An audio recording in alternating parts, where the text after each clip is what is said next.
Il existe des lieux si mystérieux qu'ils remettent en question tout ce que nous pensons savoir.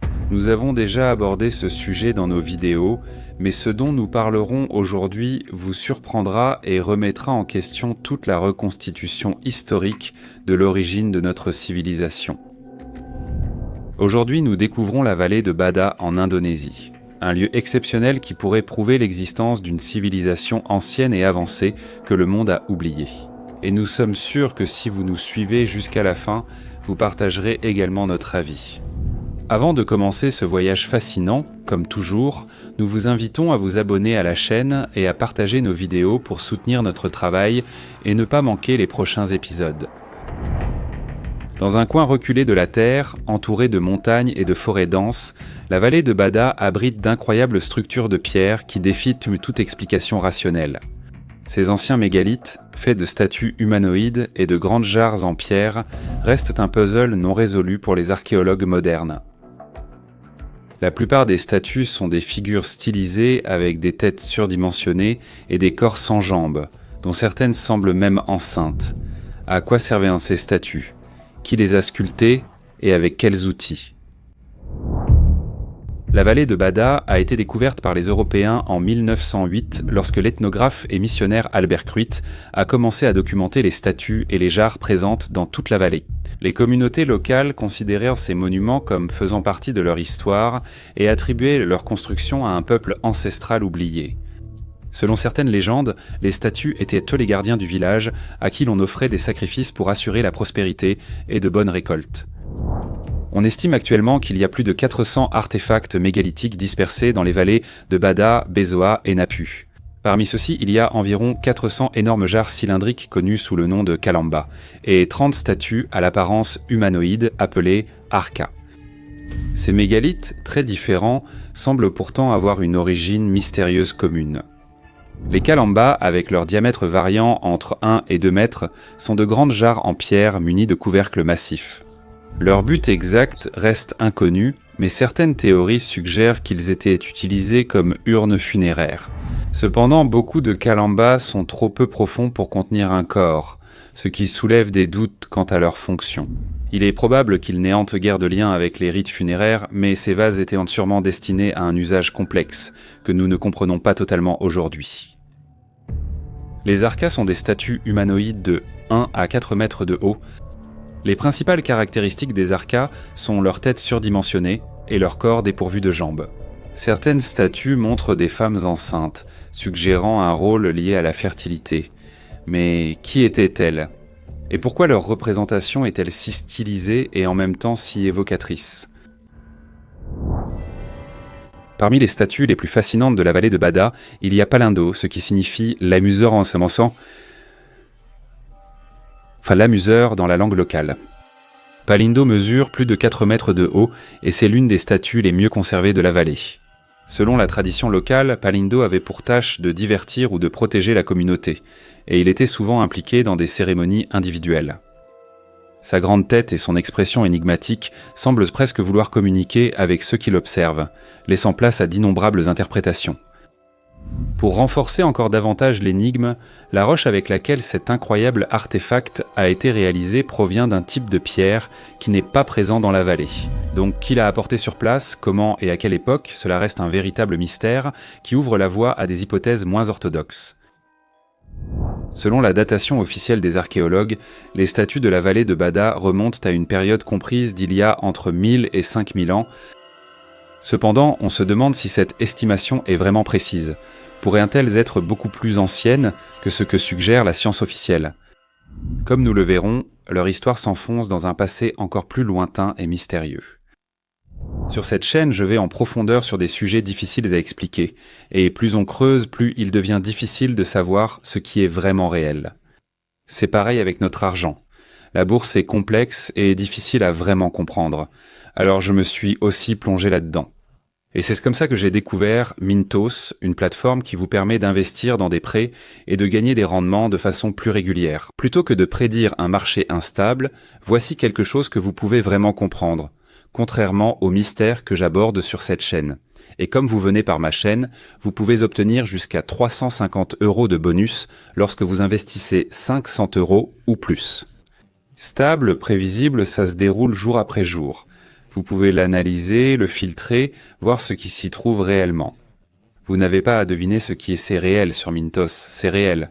Le rendement moyen des prêts est de presque 11%. Mintos fonctionne depuis 2014 avec plus de 600 000 utilisateurs et est réglementé dans l'UE sous MiFID. Y a-t-il une autre forme de vie ailleurs? Nous l'ignorons encore, mais cela, nous le savons. Jusqu'à 350 € de bonus lorsque vous investissez 500 € ou plus. Cliquez sur le lien dans la description ou scannez le code QR. Arrêtez de deviner ce qui est réel. Commencez à utiliser Mintos. Les êtres humains se sont installés en Asie du Sud-Est il y a entre 55 000 et 65 000 ans. Imaginez qu'il y a environ 15 000 ans, le niveau de la mer était environ 125 mètres plus bas qu'aujourd'hui. Cela signifie que ce qui se trouve aujourd'hui à 60 mètres sous la mer de Java faisait alors partie d'une vaste zone de terre émergée appelée Sundaland. Cette terre reliait la péninsule malaise, Sumatra, Java et Bornéo, et de l'autre côté, en bateau, on pouvait facilement atteindre Sulawesi et les Philippines. Pendant une grande partie de la dernière ère glaciaire, entre 110 000 et 15 000 ans, cette vaste masse terrestre était exposée, ce qui permettait aux êtres humains de se déplacer par voie terrestre et maritime vers de nouveaux horizons. C'est probablement à cette époque, entre 50 000 et 30 000 ans, que les premiers hommes sont arrivés à Sulawesi. Mais ensuite, avec la fin du dernier maximum glaciaire, il y a environ 19 000 ans, les choses ont radicalement changé.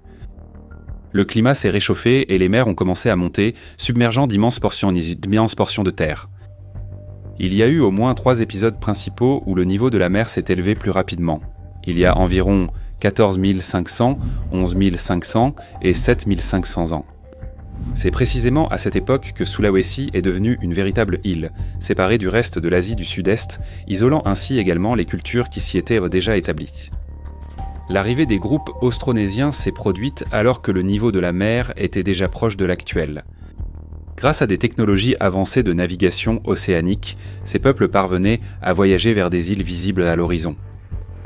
Pourtant, les mystérieux mégalithes que nous pouvons admirer aujourd'hui à Sulawesi remontent à une époque encore plus ancienne, témoignant d'une civilisation profondément enracinée et riche de secrets qui restent encore à découvrir.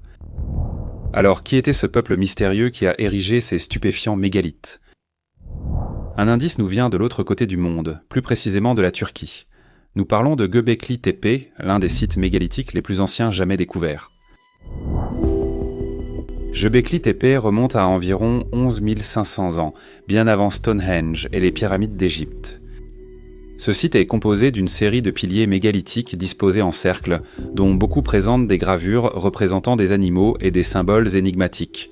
Les statues de Göbekli Tepe sont des figures stylisées, souvent dotées de détails symboliques montrant des mains et des bras dans des positions spécifiques, avec les mains posées sur l'abdomen.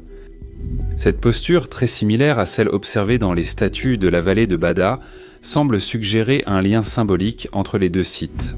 La représentation des mains, la mise en avant de certaines parties anatomiques et la stylisation des figures rapprochent ces deux lieux, pourtant séparés par des milliers de kilomètres et des époques différentes.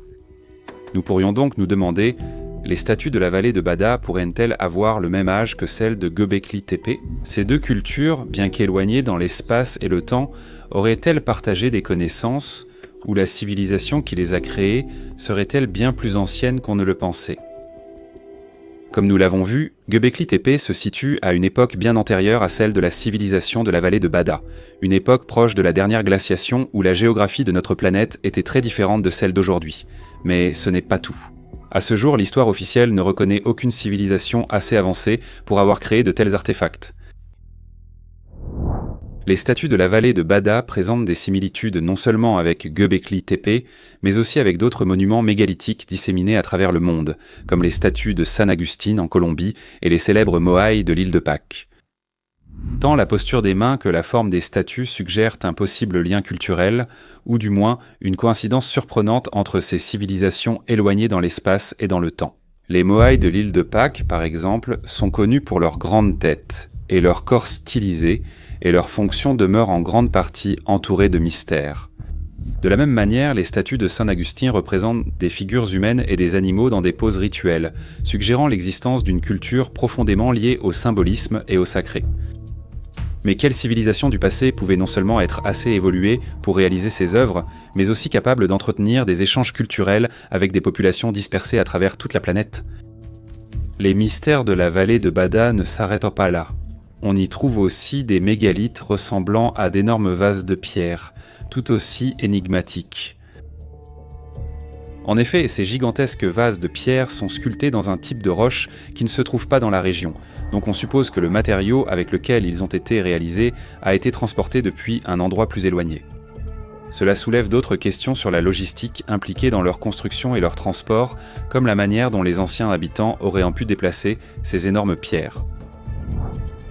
Comme nous l'avons vu, l'hypothèse la plus courante concernant leur fonction est que les Kalamba étaient utilisés comme urnes funéraires collectives, une idée soutenue par le fait que certains des vases ont été trouvés avec des couvercles massifs. Mais en réalité, tous les Kalamba ne sont pas suffisamment profonds pour contenir des corps, et certains présentent des divisions internes qui ne correspondent pas à un usage funéraire. Ils pourraient avoir servi à des rituels ou comme réservoir d'eau sacrée, mais pour l'instant nous n'avons que des hypothèses sur leur usage, étant encore loin d'une explication concrète. De plus, il semble très hasardeux d'imaginer que ceux-ci aient pu être des objets utilisés à des fins funéraires, car il est important de souligner qu'aucune trace d'anciens établissements humains n'a été trouvée dans la région. La technique utilisée pour façonner ces énormes pierres reste également mystérieuse, et il est inévitable de se demander avec quels outils elles ont été sculptées. Nous l'ignorons car aucune trace n'a été trouvée, et il est difficile de comprendre comment un peuple primitif sans connaissance des métaux durs a pu le faire. Le fait qu'aucun outil n'ait été retrouvé et qu'il n'y ait pas de traces d'habitations humaines a conduit à supposer que ces mégalithes ont été réalisés ailleurs, puis transportés ultérieurement dans ces régions par un peuple très ancien qui, de plus, ne s'est pas installé dans la région, car comme nous l'avons dit, aucune trace d'habitation humaine n'a été trouvée. À tout cela, il faut ajouter la nature accidentée du territoire où sont situés ces artefacts, ce qui rend leur transport encore plus mystérieux et presque miraculeux, pour un peuple primitif. Récapitulons, on ignore quel peuple a créé les artefacts de la vallée de Bada. Nous ne savons pas à quoi ils servaient et nous ne comprenons même pas comment ils sont arrivés dans ces lieux. Les datations officielles les situent dans une période historique très incertaine. Et de nombreux indices laisseront plutôt penser que ces mégalithes ont été érigés à une époque bien plus lointaine. Si donc, à partir de la documentation historique et des recherches archéologiques, nous n'arrivons pas à comprendre l'origine et la finalité de ces incroyables artefacts, que pouvons-nous essayer de faire ? Demandez aux habitants locaux s'ils connaissent l'histoire de ces mégalithes extraordinaires. Ce que les autochtones affirment, c'est que les statues et les grands vases de pierre sont ici depuis des temps immémoriaux, et qu'ils ne sont pas l'œuvre d'êtres humains tels que nous les connaissons aujourd'hui. Les croyances locales suggèrent quelque chose de bien plus fascinant et inquiétant. Selon les traditions, en effet, les mégalithes de la vallée de Bada seraient en réalité les restes pétrifiés d'une lignée maudite, une race d'êtres anciens, condamnés à rester pétrifiés pour l'éternité à cause de leurs actes. On raconte que ces créatures ont osé défier les forces supérieures, commettant des actes impurs qui ont conduit à leur transformation en statues et qu'elles ont ainsi été condamnées à demeurer dans la profonde solitude de la jungle. Ce n'est pas seulement une légende isolée. On retrouve des récits similaires de races anciennes pétrifiées dans les traditions d'autres régions du monde. Par exemple, dans les légendes andines, on raconte que le dieu Viracocha a transformé les géants d'une ère passée en pierre, à cause de leur comportement abominable. Dans les légendes locales et dans de nombreuses autres traditions à travers le monde, le terme qui est aujourd'hui traduit par ancêtre ne fait pas simplement référence aux aïeux disparus, mais évoque quelque chose de plus profond et mystérieux. Ésotériquement, ces ancêtres, littéralement ceux qui sont nés avant, semblent désigner une civilisation préhumaine, antédiluvienne, qui habitait le monde avant notre ère et qui a disparu. Selon ces croyances, les ancêtres ne désignent pas simplement les anciens, mais une lignée oubliée, une race antérieure à l'Antiquité. Ce n'est donc pas un ancien, mais un antédiluvien. L'histoire d'un ancien a été racontée. Il est probable que ces anciens soient les derniers témoignages tangibles d'une civilisation très ancienne et aujourd'hui disparue. Il se pourrait que ces cultures antédiluviennes aient possédé des connaissances avancées, qui nous échappent aujourd'hui, et qu'elles aient laissé des traces de leur existence dans des endroits reculés comme la vallée de Bada. Les mystères s'épaississent, Et bien que la science officielle tende à exclure des hypothèses aussi radicales, nous ne pouvons pas ignorer le pouvoir des traditions orales et des mythes qui survivent dans les récits populaires de ces régions et de bien d'autres à travers le monde. Arrivé à ce point, nous sommes vraiment curieux de connaître votre avis. Écrivez dans les commentaires ce que vous en pensez. Et si vous avez aimé la vidéo, n'oubliez pas de vous abonner à la chaîne pour soutenir notre travail. À la prochaine histoire.